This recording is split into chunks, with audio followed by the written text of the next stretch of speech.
Hello, Mr. Arbenigwr yn siarad speaking. And as Derek asks you on the weather bulletin every night, Shwmai, croeso, welcome. Now, I have come here today to address you on the matter... Excuse me, very busy in the office, you see. Hello. Oh, yeah, boss. Yeah? Right, so that's meal. That's 1,000, isn't it? 1,000 people to speak Welsh by the year 2050. No problem at all, sir. Eh? What? Wait, what? Million? 1 million people to siarad Cymraeg by 2050? Oh, no. Mission impossible, sir. Yes. How do I know? Well, because I am Mr. Arbenigwr the genius, yes. And according to the last census, which was exactly 10 years ago now, there were 562,000 people who could siarad Cymraeg. Yes. But that was only 19% of the population of Wales, you see. And you want me to double that sum to 38% by the year 2050. No. Impossible, sir. What? The sack? Me? Give me a couple of minutes, sir, and I will return your call. Yes. Thank you, boss. Oh, dear. Did you hear that? You see, I work for those important people down in Cardiff Bay. Yes, Llywodraeth Cymru, the Welsh government, you see. I tackle all their problems, which isn't a problem for me, no, because I am a genius, yes, Mr. Arbenigwr. But they've given me a real problem now. They want to find 1 million people who can speak Welsh by the year 2050. 1 million! Whew. I have a job ahead of me now. Right. 10 points about the native language of Wales so that I can concentrate my mind on the job ahead. Point 1. Point 1. Heniaeth, the old language. Our language, you see, is very, very old. How old? Well, let's travel back to the birth of our language. They say that the Welsh language is a Celtic language, but many thousands of years ago, the Celtic people didn't speak Welsh as such. They spoke Brythonic. Adik suo kuo minai.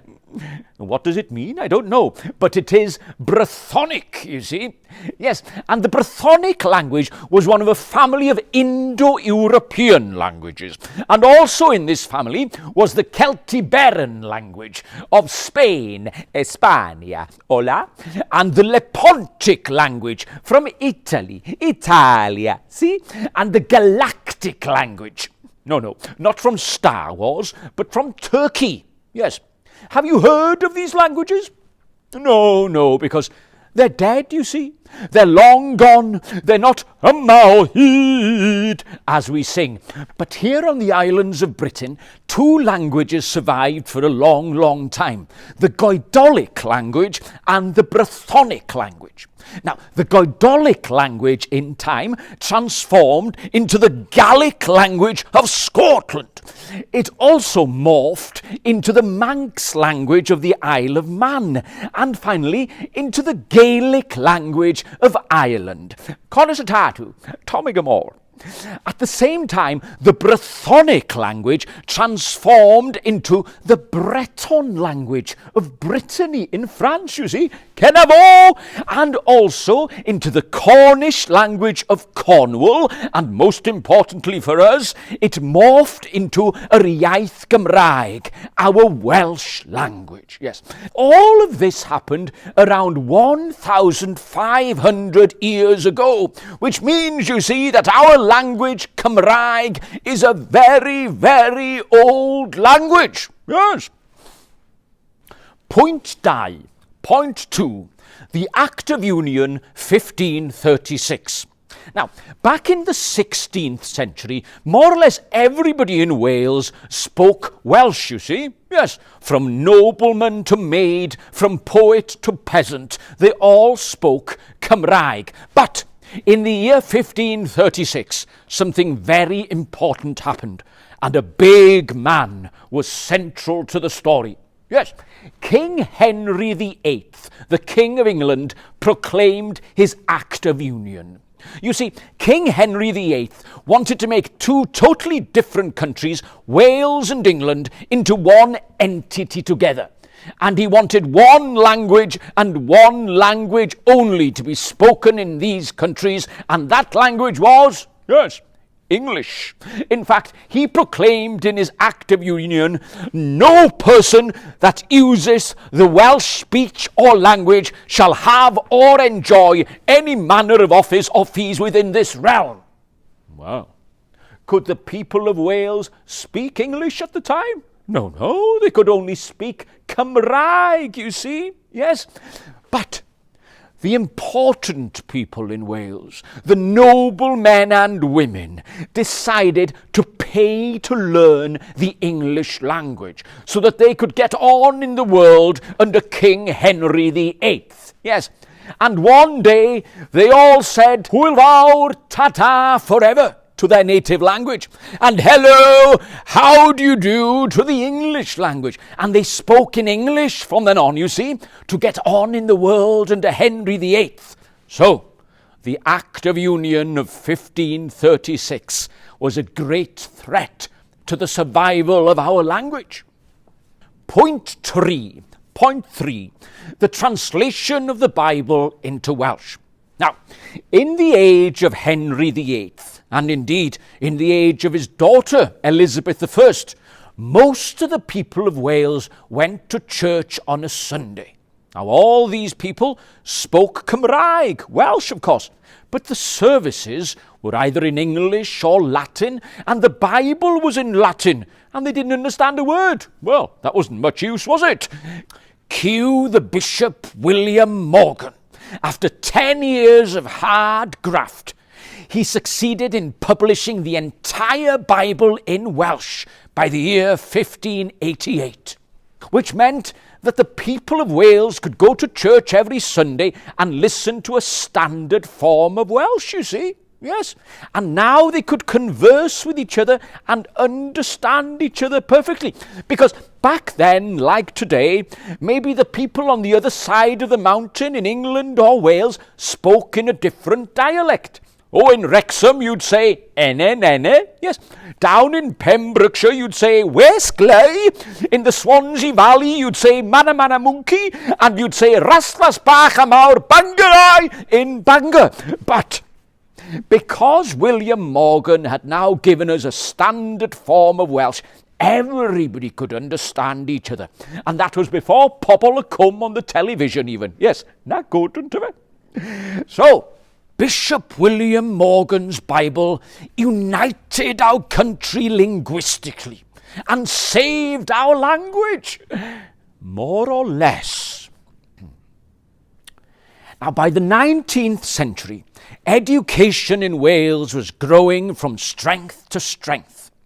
Our Sunday schools in chapels and churches had developed into daily schooling. Yes, but there were very important people in London keeping a beady eye on us here in Wales. And they decided that a report was needed into the state of our education. And the three wise men who were given this task were Mr. Lingon, Mr. Symonds, and Mr. Johnson. Now, these three wise men stated in their report that the children, and indeed the schoolmasters of Wales, were dirty, lazy, drunk, ignorant and immoral, and living in grime. Yes, grime. Never heard of the place myself. And they said that the main reason for this was the Welsh language. They stated that every child in Wales, from immediate effect, had to be taught in English, and in English only, a language that most of those children could hardly understand at all. Well, the result of this report was the introduction of the Welsh Not. Mathematics today, children. Now, what's 2 a 2? Da iawn, 4. This morning, children, what's 3 and 3? What? 6? No! What's that?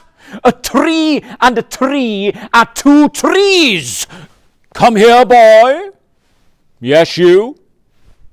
You spoke to me in Welsh. We do not speak Welsh in this school anymore. We speak English.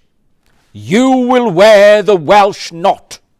If you hear another child speaking Welsh during the day, you will give them the Welsh Not. Whoever wears the Welsh Not at the end of the day will be punished, will be caned. Ha! Do you understand? The introduction of the Welsh Not and hanging it around the neck of our children was like hanging a rope around the very survival of our language and culture. Point 6. Point 6. The Urdd Gobaith Cymru. Now, Mr. Lingen, Mr. Simmons and Mr. Johnson's report had angered many people in Wales. It created a backlash, and a feeling of national identity grew around our language, our culture, and our communities. And in 1922, a man called Ifan ap Owen Edwards established a youth movement for Wales, you see, Urdd Gobaith Cymru. Now, Ifan ap Owen Edwards wanted the children of Wales to have a chance to enjoy themselves in their own language outside the perimeters of the home and the chapel. He wanted the children of Wales to enjoy themselves playing sports in Welsh, competing in Welsh, and dancing in Welsh, if such a thing is possible, and meeting new Welsh-speaking friends from all over the land, you see. Ifan ap Owen Edwards also established the first official Welsh language school, and that was in Aberystwyth in 1939. It was a private school, but it was such a success that other schools opened to the medium of Welsh throughout our land. And these schools are still going today and are as important to the future of our language and culture as they have ever been. Point 7. Point 7. Protesting. Now, in the year 1901, according to the census, there were 1 million people in Wales who could speak Welsh. 1 million! If I could return to then in Doctor Who's TARDIS, my problem would be solved. But unfortunately, the TARDIS has developed a technical fault. And during the century that followed, the number of people that spoke Welsh decreased and decreased. The shadow of the Welsh Not was lingering over our country, and we Welsh speakers had developed an inferiority complex. But in 1962, an old man called Mr. Saunders Lewis spoke on the radio, and he said, "We now need a revolution if we are to save our language." His voice was weak, but the message was strong. And in the summer of 62, the young people of Wales formed Cymdeithas, the Welsh Language Society. These young people took to the streets and demanded their education in Welsh, their television in Welsh. Right, who's coming out to paint with me? Paint what, I hear you say? The road signs of Wales. You see, back in the 1960s, all the road signs in Wales were in English and in English only. And so the young people of Wales decided to paint over them with green paint. For this, many of them were imprisoned. But by the 1970s, their campaign was bearing fruit, and many of the road signs were beginning to appear in Welsh as well. Yes, dim mynediad. Ildiwch. But when your language is dying, do not give way. Point 8. Point 8. Not tatus, but status. Status for the language. Since the Act of Union of 1536, it has been a struggle for the survival of our language. But during the last few years, many battles have been won, and laws have been put in place to ensure the status of the Welsh language. In the 1970s, BBC gave us Radio Cymru, our own radio channel in Welsh, and S4C in the 1980s gave us a television channel, but not without bitter battles. Young people climbed up television masts to protest, and a man called Dr. Gwynfor Evans said that he would fast to death. He wouldn't eat another morsel until we could sit down and watch the newyddion, the news, in our own language.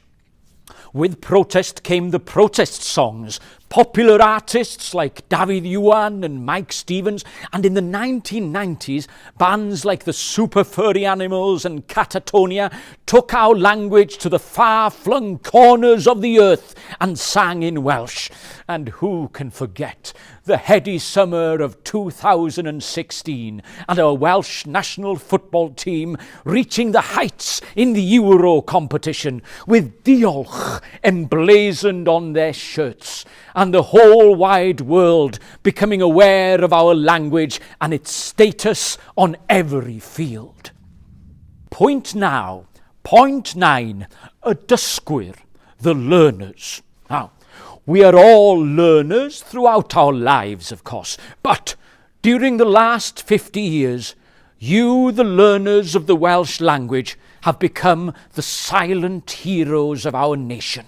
Thousands of you are learning Welsh with learnwelsh.cymru or Duolingo or Say Something in Welsh. You can now learn Welsh in that classroom, online or with your children, and show your love towards this ancient language of our land. So, point now. Hip hip hooray to the learners. Finally, point 10. Point 10. Gobaith. Hope. Now, if our language is still alive today, after all the trials and tribulations, there must be hope. Excuse me, esgusodwch fi?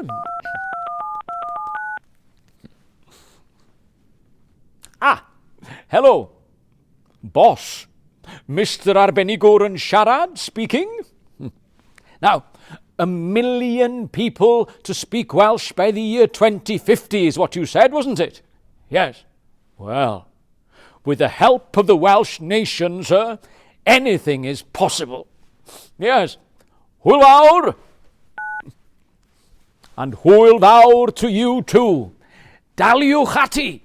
Keep the faith.